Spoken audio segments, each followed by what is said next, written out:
ఆకాశ మహాకాశములను అందలి సమస్తమును సృజించిన దేవాది దేవునికి నా హృదయపూర్వక వందనములు, స్తుతులు, స్తోత్రములు సమర్పించుకుంటున్నాను.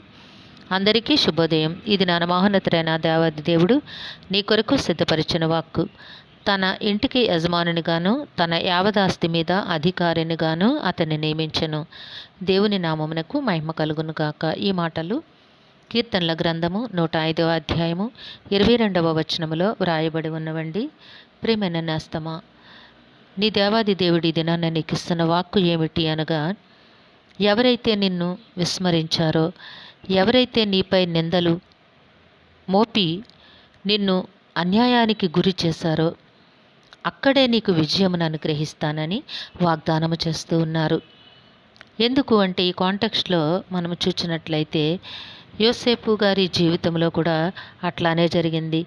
తన రక్త సంబంధులు, తన అన్నలే తనని అన్యాయముగా వేరొకనికి, వేరే దేశస్థులకు అమ్మివేసినప్పుడు దేవాది దేవుడు యోసేపుతో కూడా ఉన్నారు.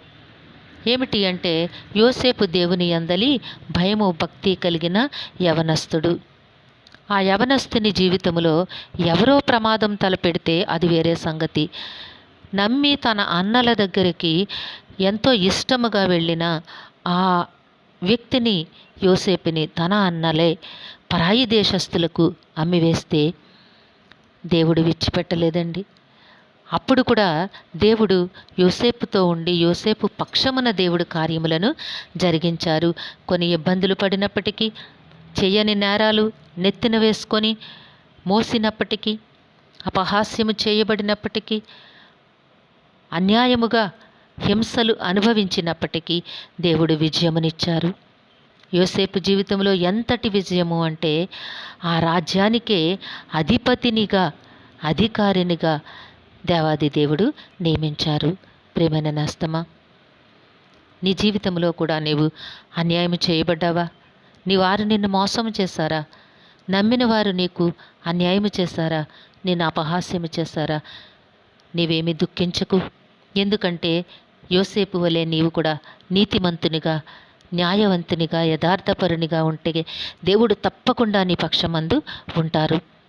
నీ వెన్నంటి ఉండి నీ ప్రతి విధమైన శోధనల నుంచి, శ్రమల నుంచి నిన్ను విడిపించి ఉన్నతమైన ఆశీర్వాదములు నీకు అనుగ్రహిస్తారు.